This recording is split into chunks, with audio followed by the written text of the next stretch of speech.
Chers téléspectateurs du micro du Pasteur Bobo, partout où vous êtes, à travers le monde, nous sommes avec Abbé Mbelou, qu'on ne peut plus présenter dans la diaspora congolaise ou partout à travers le monde. Intellectuel congolais, il écrit beaucoup, il est prêtre, mais il écrit aussi beaucoup, il fait beaucoup de réflexions par rapport à notre pays ou par rapport à tout ce qui se passe dans le monde. Il est aussi initiateur du mouvement Ingeta, il écrit Ingeta, demain après Kabila. Bonjour, monsieur Abi. Bonjour, Pasteur Bobo. Comment vous vous portez? Je me porte bien, merci. D'emblée des jeux, je vais commencer là où on avait arrêté. Oui. On avait arrêté Genève. Vous aviez dit que, attendons par rapport à Félix avait appuyé Martin Fayulu. Les mêmes jours, je vous pose la question, entendons voir. Oui. Maintenant.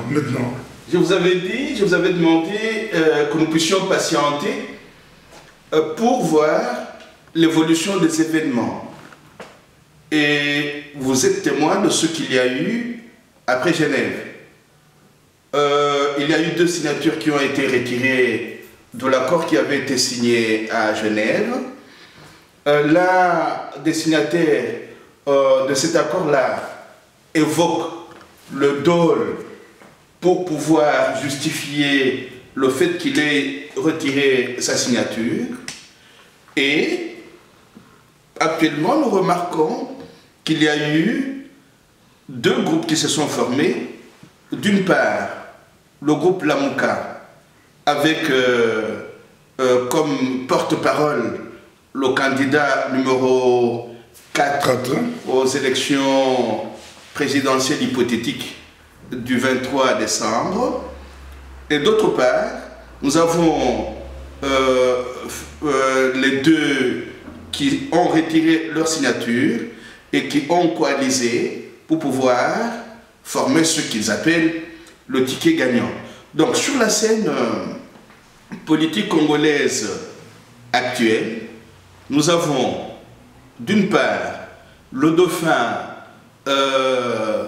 d'alias Joseph Kabila, d'autre part le tandem Tshilombo Tshisekedi et Vital Kamerhe, et nous avons le candidat de la Mouka, M. Martin Fayulu. Si je cite les deux branches de l'opposition congolaise entre griffes, qui pourront se retrouver face aux candidats de la continuité de la Kabylie, c'est pour nous prévenir contre ce qui pourrait arriver si jamais les élections piège-à-con avaient lieu le 23. Nous risquons, et nous l'entendons déjà, les Congolais sont préparés à pouvoir entendre ceci demain. Mais regardez, vos politiciens n'ont pas été sérieux. Ils savaient qu'il y aurait une élection à un seul tour. Au lieu que l'opposition se mette ensemble, elle s'est divisée. Ce sont des irresponsables. Leur division ont fait que le candidat de la majorité, ce n'est pas mon vocabulaire, mais j'utilise le vocabulaire officiel. Hein. Vous verrez que tout au long de notre échange, je vais changer. Mais là, je m'en tiens au vocabulaire officiel. Vous vous rendez compte que comme l'opposition est allée en ordre dispersé aux élections, le candidat de la majorité a gagné. Donc, c'est la majorité qui a été la plus forte. Or, qu'est-ce qui se passe réellement? Ce qui se passe, c'est une guerre, une lutte entre les copains et les coquins. Une démultiplication des candidats, une démultiplication des agents du statu quo qui se mène une lutte tiède, froide, chaude, pour pouvoir devenir calife à la place du calife. Même si nous pouvons d'emblée dire qu'il est possible que de cette lutte entre copains et coquins des fissures se dessinent dans les murs du sous-système de la Kabylie. Et personnellement, je ne voudrais pas que les compatriotes oublient que c'est une lutte entre copains et coquins. La preuve, c'est que les uns passent d'un groupe à un autre, d'un camp à un autre, sans ménagement, sans qu'ils aient des comptes à rendre. Donc pour le moment, nous en tenons à ces trois camps qui se sont dessinés, mais tout en sachant qu'il y a par-ci par-là des candidats qui ont dit qu'ils sont indépendants et qui se préparent aux élections hypothétiques du 23 décembre. Je parle des élections hypothétiques pour plusieurs raisons.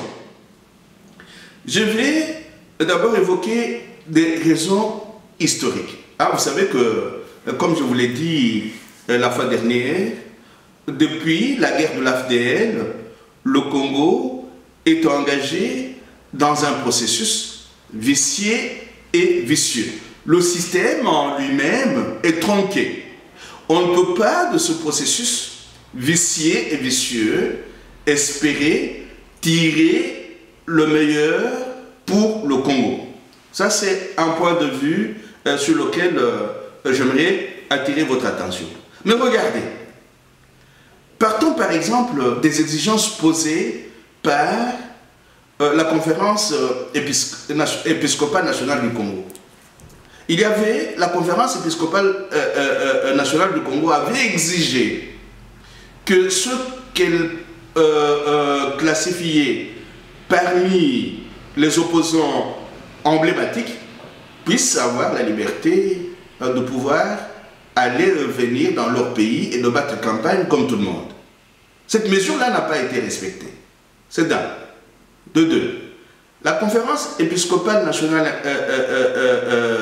du Congo, impliquée dans la signature de l'accord de la Saint-Sylvestre, avait demandé que les opposants emprisonnés puissent être libérés. Ils n'ont pas été libérés. Je m'en tiens à ces deux exigences issues de la rencontre de la Saint-Sylvestre qui, jusqu'à ce jour, n'ont pas été satisfaites. Je passe aux exigences du CLC. Le comité laïque de coordination était revenu sur les exigences formulées par la conférence épiscopale nationale des évêques du Congo. Elle aussi se rend compte actuellement que ces exigences n'ont pas été respectées. Et les opposants eux-mêmes ont formulé il n'y a pas très longtemps l'exigence selon laquelle le dauphin du FCC menant la campagne électorale avec les moyens du non-État congolais puisse être sanctionné, exclu de la campagne électorale. Cette exigence n'a pas été respectée. Alors je vous dis, il y a cet exemple, mais il y a aussi la question du nettoyage du fichier électoral avec autant d'électeurs fictifs. Cette exigence n'a pas été satisfaite. Donc, je prends ces quelques exigences pour vous dire combien le processus dans lequel les compatriotes sont engagés est irrationnel. Je parle de l'irrationalité du processus.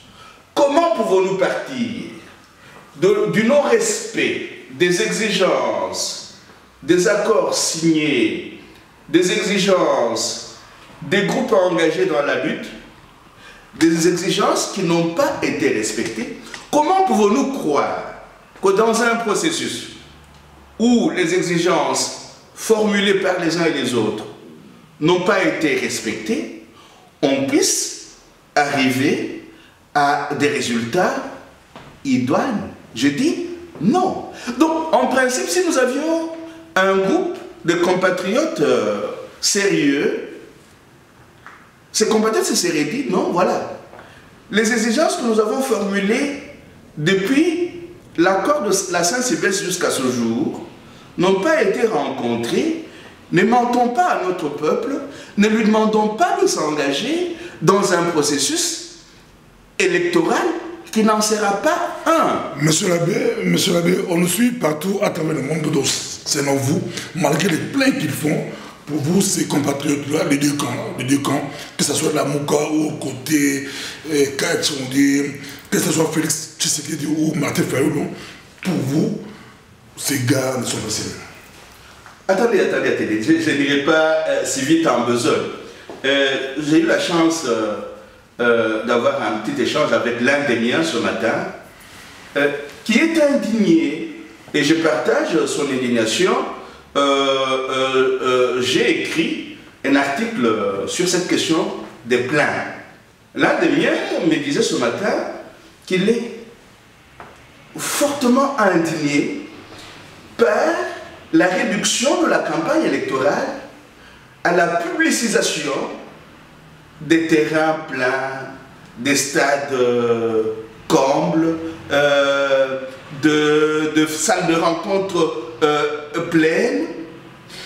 Cette réduction de la campagne électorale à l'instantané, parce que nous sommes là dans le selfie. Vous voyez, on prend une photo de nos compatriotes qui sont pour la plupart des chômeurs, hein, entre nous soit dit, qui courent, qui remplissent les stades, qui remplissent les salles, qui remplissent les lieux de rencontre. On fait de cet instantané-là la preuve d'une campagne électorale réussie. Mais c'est un peu dingue. Pourquoi est-ce que j'ai dit que c'est dingue? Alors, vous voyez que vous êtes en gilet jaune, et c'est très important. Nos politiques n'arrivent pas à faire la différence entre les masses populaires, le peuple, en s'inspirant de l'histoire. Il ne me semble pas poser cette question. Pourquoi, après tous les plans réussis par M.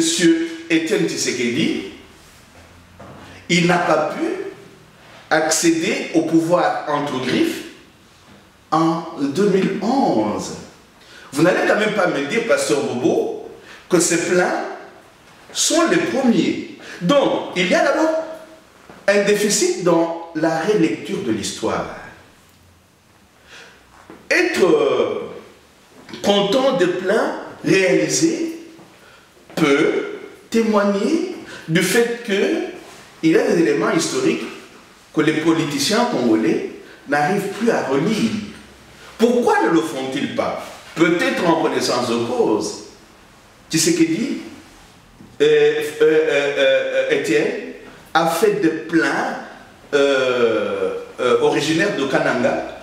J'ai vu dans ma ville, en 2011, dans ma ville natale, j'ai vu des compatriotes qui étaient partis de Chikapa à pied pour aller accueillir Étienne Tshisekedi à Kananga. Donc, ces compatriotes avaient effectué 265 km à pied. C'est comme si vous faites presque Paris-Bruxelles. Voilà, à pied, pour aller applaudir Étienne Tshisekedi. Mais Étienne Tshisekedi n'a pas été proclamé président à l'issue des élections piège-à-con de 2011. Et qu'est-ce que ces masses sont devenues après que leur héros n'ait pas été proclamé président? Est-ce que ces masses ont poursuivi la lutte? Non. Donc, à la lecture des éléments historiques, nous pouvons dire que la confusion entre les masses populaires et le peuple témoigne de la non-relecture de l'histoire. Je faisais allusion aux gilets jaunes que vous portez. On peut entrer dans les gilets jaunes, un mouvement. Oui, mais c'est pour établir le lien entre les masses populaires et le peuple. L'un des miens avec qui j'ai discuté ce matin a fini par me convaincre de ceci. Ce qui importe, c'est les grandes convictions qui permettent la lutte. Hein, il donnait l'exemple de quelqu'un qui avait porté un gilet jaune dans l'une des villes françaises et à qui la police avait dit qu'il lui était interdit de pouvoir empêcher la circulation. Mais qui avait fini par faire ceci. Il traversait à plusieurs reprises le passage piéton. Il était en gilet jaune. Il était seul. Alors, c'est pour vous dire qu'on ne devient pas peuple dans la foule, dans la masse. On devient peuple quand, en conscience et en connaissance de cause, on a la maîtrise du jeu, des enjeux, et on arrive à identifier les acteurs. Regardez ce qui se passe aujourd'hui en France. La France, c'est à peu près 80 millions d'habitants comme le Congo-Kinshasa. Mais c'est quelques milliers de gilets jaunes qui ont pris la décision de pouvoir lutter pour des objectifs identifiés. Nous luttons contre l'augmentation des taxes sur le carburant. Nous luttons pour que nous devenions capables de nouer les deux bouts du mois. Rappelez-vous que sous Sarkozy, on avait demandé, on disait aux Français ceci, si vous travaillez plus, vous allez gagner plus. Ils ont travaillé plus, ils se rendent compte qu'avec ce qu'ils gagnent, ils n'arrivent pas à nouer les deux bouts du mois.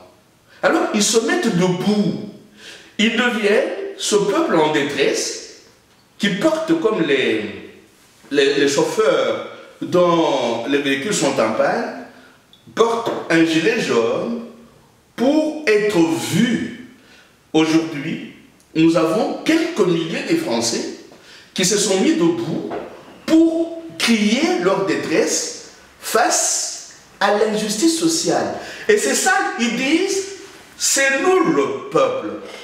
Le peuple ne doit pas... Et ça, c'est une leçon pour les politiciens congolais. Le peuple ne peut pas être confondu avec la foule, avec la masse qui remplit les stades. Le peuple, c'est cette conscience d'être le souverain primaire, celui dont les réclamations doivent être prises en compte par les gouvernants qu'il se choisit. Donc, ce peuple en gilet jaune crie la fin du gouvernement représentatif. Ce peuple en gilet jaune est le symbole de la crise de la représentativité. Alors, mais quand nous voyons la campagne électorale telle qu'elle se mène au Congo aujourd'hui, on se dit ceci: nos compatriotes ne semblent pas prendre en compte le fait que le gouvernement représentatif est en crise, que le capitalo-parlementarisme est en crise, que ce qu'il convient de faire, c'est de renverser la pyramide hiérarchique pour que le peuple soit au premier plan et qu'il soit capable, par exemple, d'un référendum d'initiative populaire ou des votations comme c'est organisé dans un pays comme la Suisse. Or, en regardant ce qui se passe au Congo, je me rends compte de ceci. Vous avez d'une part quelques compatriotes politiciens qui promettent monts et merveilles à la base, à leur base, pour utiliser l'expression en vogue, sans dire comment, par exemple, pendant leur mandat de 5 ans, ils pourront créer des mécanismes d'intervention de la base.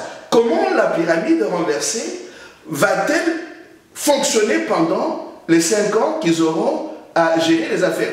Parce que les promesses, c'est facile à faire. Tout le monde peut faire des promesses. Tout le monde peut promettre la lune à qui il veut. J'ai pris l'exemple de M. Sarkozy qui avait dit aux siens: travailler plus pour gagner plus. Après, M. Macron est venu leur dire, il suffit de traverser la rue pour avoir un boulot. Il y en a qui ont traversé la rue, qui n'ont pas eu de boulot.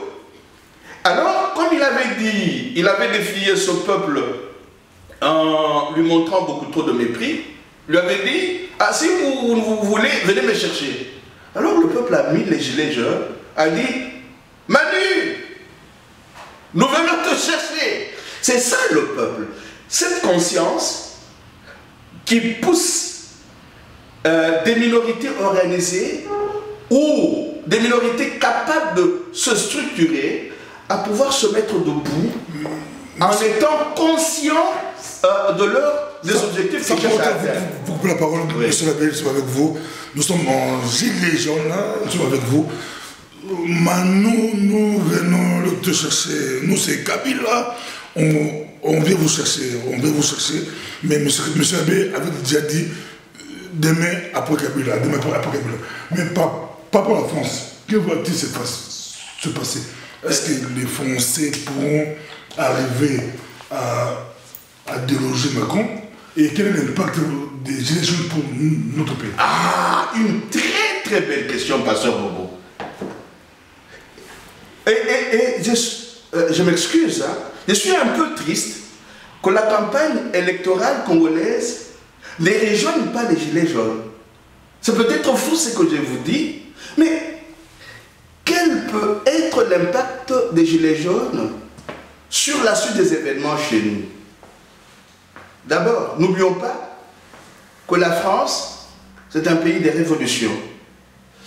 La crise de la représentativité dont il est question aujourd'hui, c'est une question déjà posée pendant la Révolution française de 1789.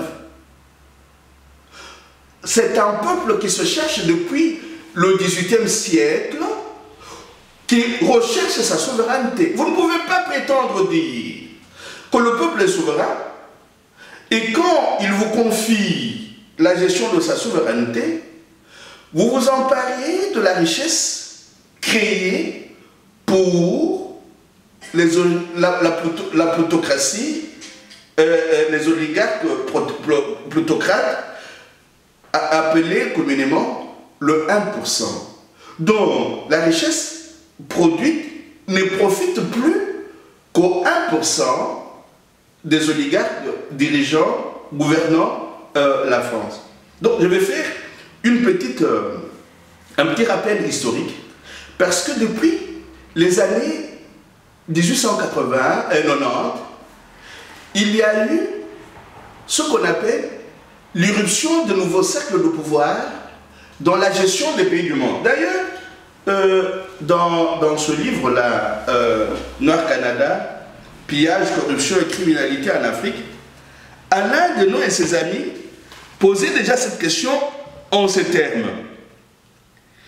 Le concept père tout mordant, il résume une approche voulue que l'État ne soit plus le principal garant de la sécurité de ses citoyens, mais que le soit également un conglomérat d'institutions privées allant de la Banque mondiale et du Fonds monétaire international qui s'accrochent de fait, qui s'accordent un droit de regard sur les activités des gouvernements jusqu'à une pléthore d'organisations non gouvernementales émergeant de la société civile, laquelle est souvent largement financée par les États du Nord et représente des intérêts de tout acabit, par exemple les lobbies d'armement.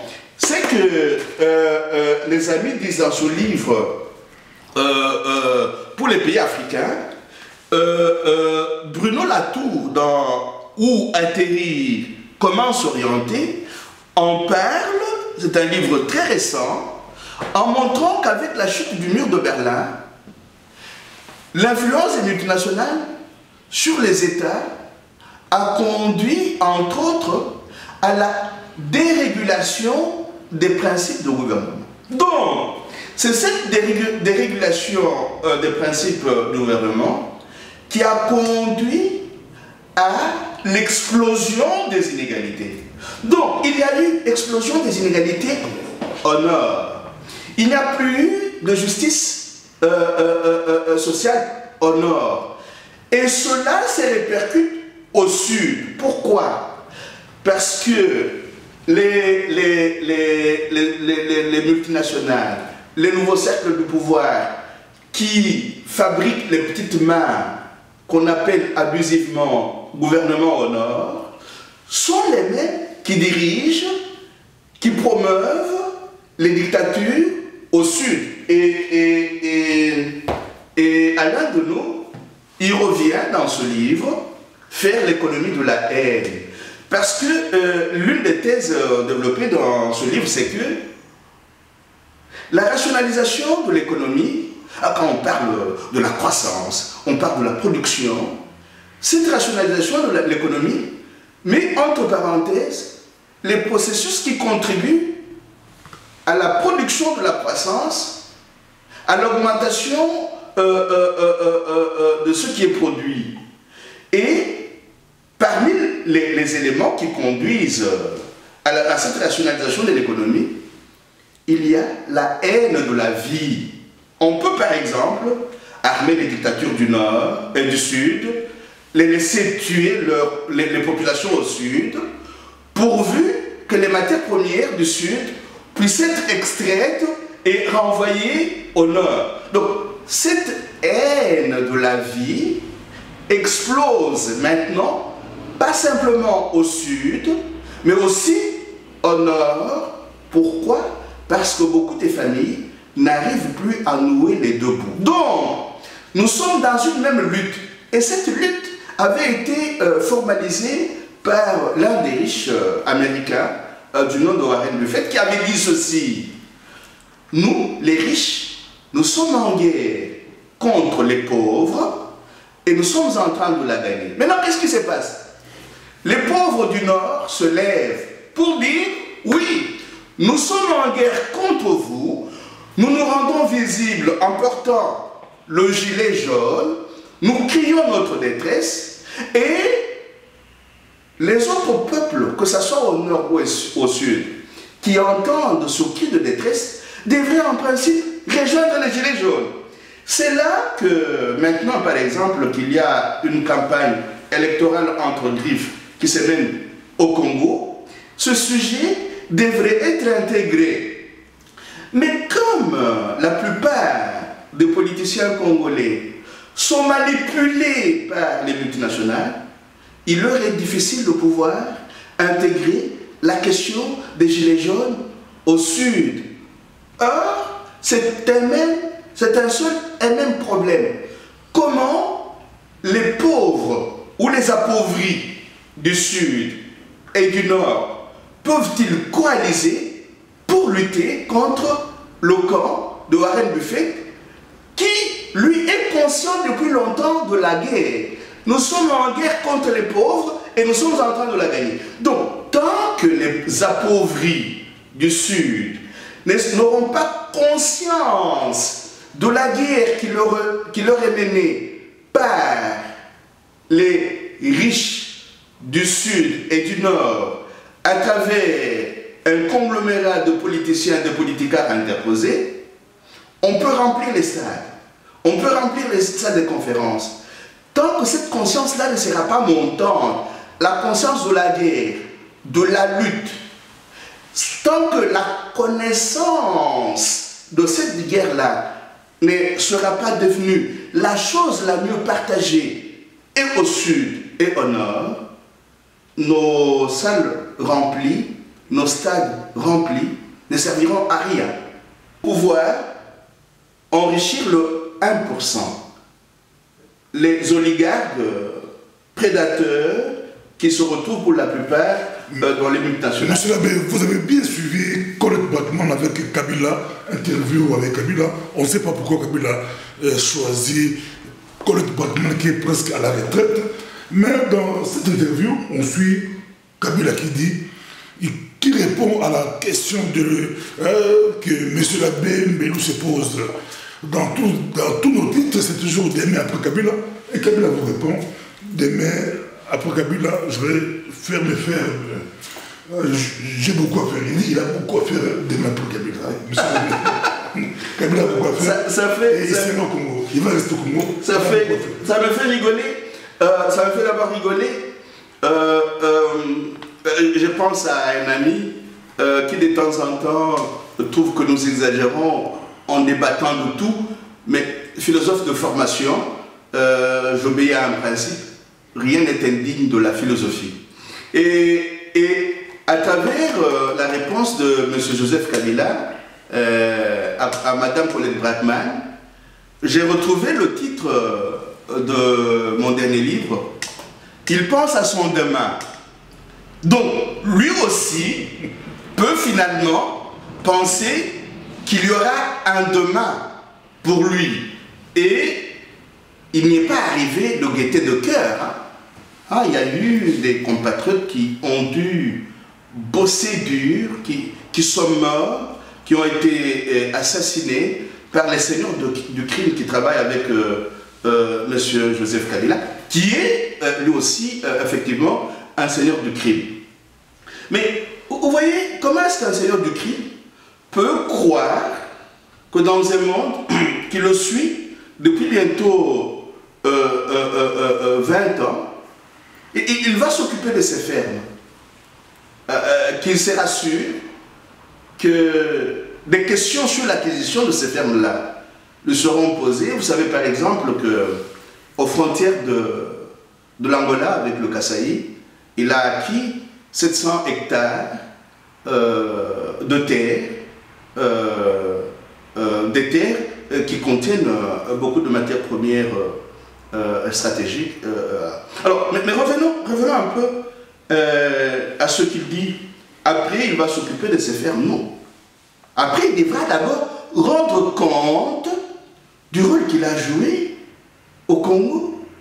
Pourquoi a-t-il causé autant de mal aux Congolais?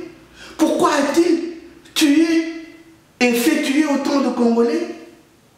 Et son après devra d'abord consister à répondre aux préoccupations des descendants des Congolais qu'il a cherché à exterminer. Son après ne signifie pas que ce qu'il a dit là, il va l'observer, non. Il dit aussi dans cette interview qu'il est un militaire de réserve. Il pourra continuer à servir dans l'armée de brassage et de mixage qui est au Congo, l'armée des seigneurs du crime. Donc, ce qui est intéressant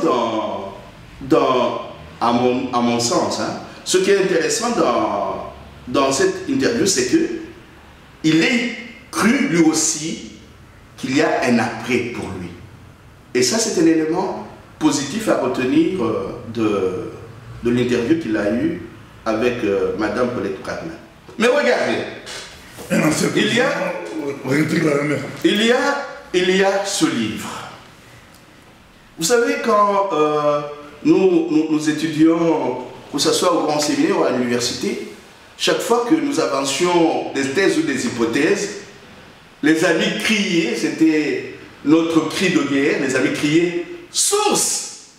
Donc, vous ne pouvez pas avancer des thèses et des hypothèses sans donner vos sources.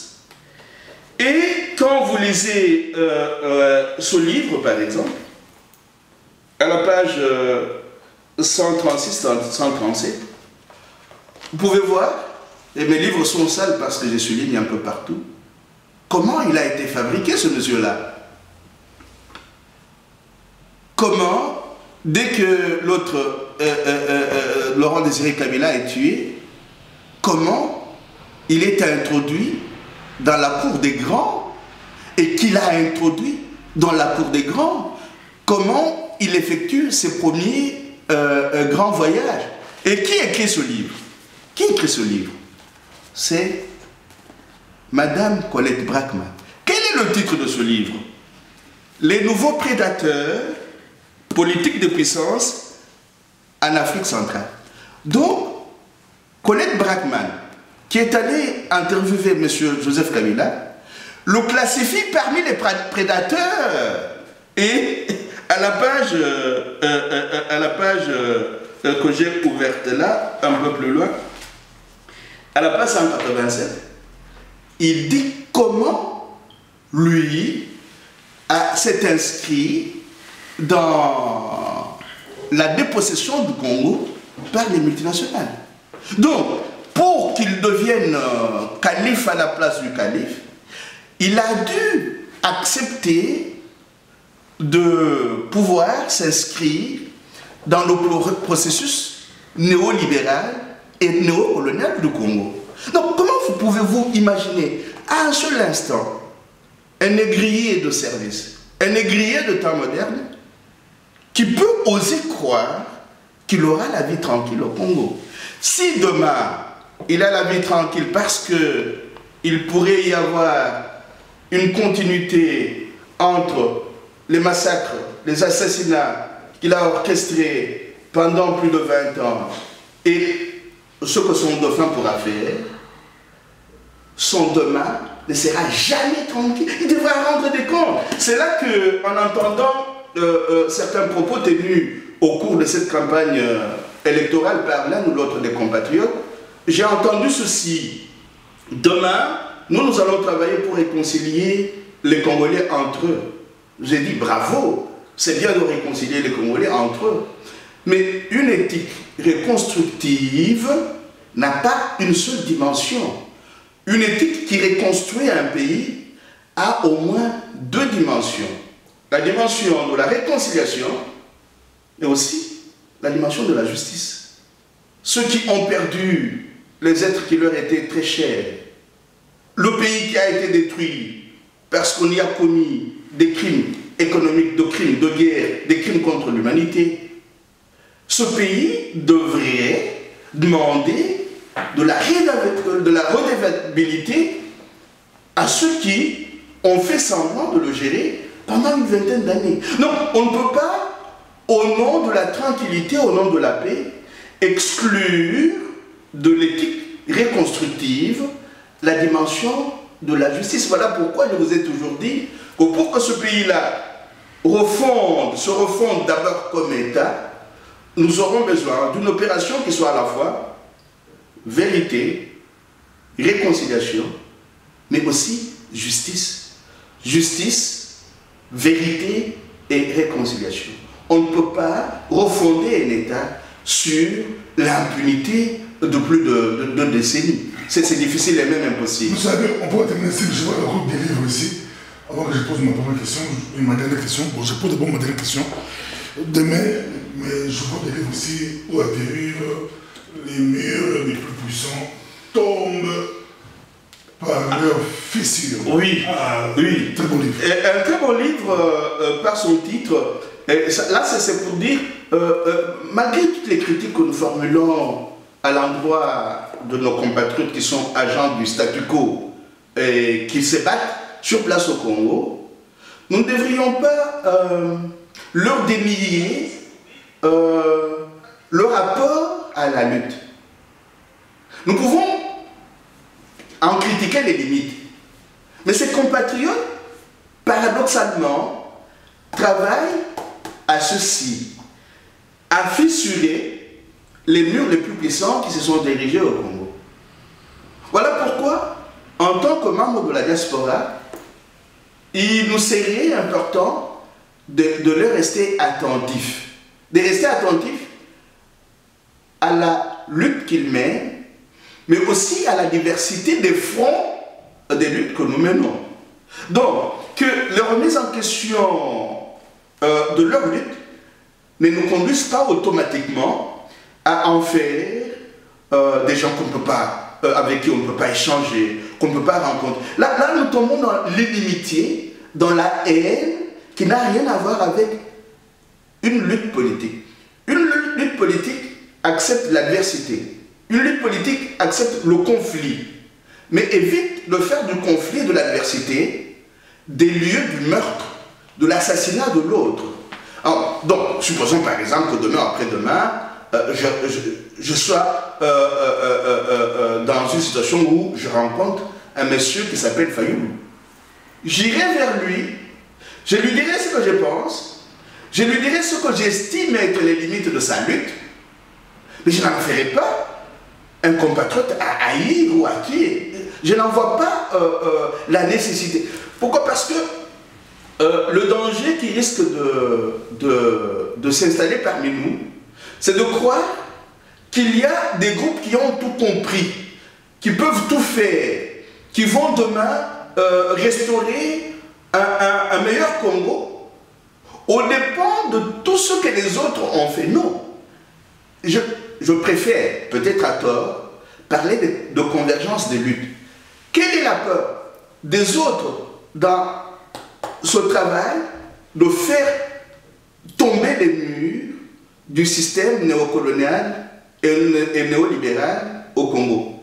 Quelle est la petite pierre qu'ils ont apportée à l'écroulement à la fissuration de ces murs? Alors, quelles sont les brèches qu'ils ont créées et à travers lesquelles nous pouvons nous insérer pour que nos luttes deviennent davantage convergentes? Donc, même critique sévère, mais pas de haine, mais pas d'hostilité, mais pas de meurtre. La politique, c'est aussi le lieu du conflit non meurtrier. Et l'Afrique est danger, oui. L'Afrique est danger, l'Afrique a toujours été en danger. Oui, mais c'est le livre de mon ami Évariste Pilipini que j'aime beaucoup par cette couverture. Vous voyez, c'est une main qui est enchaînée. Et le sous-titre du livre, c'est « Mobilisons-nous contre la traite et l'esclavage perpétuel ». Si nous ne faisons pas au niveau de notre imaginaire à l'idée que la traite et l'esclavage sont perpétuels, il nous sera difficile de pouvoir en découdre les mécanismes. Et le pire des mécanismes, c'est la traite et la colonisation de notre imaginaire. Si nous ne décolonisons pas, si nous ne détraitons pas notre imaginaire, il nous sera très difficile de pouvoir nous désenchaîner. Donc, nous devons pouvoir briser, mais briser les chaînes, ça se fait à court, moyen et long terme. Voilà pourquoi j'aime parler des convergences des luttes. Ce titre va très bien avec ma dernière question. Où atterrir pour notre pays? Comment on pourra chasser le système Kabila, des maîtres Kabila, chasser le système Kabila? Comment tous ces plans-là, le faire porter des gilets jaunes, atterrir et chasser Kabila? Où atterrir? Le sous-titre, c'est comment s'orienter en politique. C'est le livre de Bruno Latour que j'aime bien lire.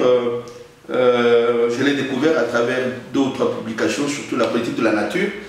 Mais ici, ce qui m'intéresse beaucoup, c'est le fait qu'il commence par mentionner les trois principes qui sont à la base de la désorientation actuelle du monde. Un monde que nous partageons ensemble. J'ai fait allusion à la dérégulation qui a suivi la chute du mur de Berlin. J'ai déjà fait allusion à l'explosion des inégalités dans un monde dominé par le pragmatisme techno-financier qui ne voit que le profit du 1%. Mais il y a aussi le dérèglement climatique. Quand on combine ces trois facteurs et qu'on voit par exemple le triomphe d'un certain Trump, mais qui n'est pas seul parce qu'il y a de plus en plus des populistes entre griffes qui s'élèvent à travers l'Europe et même le monde, hein, Viktor Orban en Hongrie, qui prônent, entre autres, le repli souverainiste sur eux-mêmes. Ce qui fait que, je crois que vous avez suivi le débat au Parlement européen sur la participation, au Parlement belge sur la participation de M. Charles Michel à la signature du protocole de l'ONU à Marrakech. Alors, comment s'orienter dans un monde qui a été dérégulé, dans un monde où les inégalités ont explosé, dans un monde qui vit du déni, du dérèglement climatique?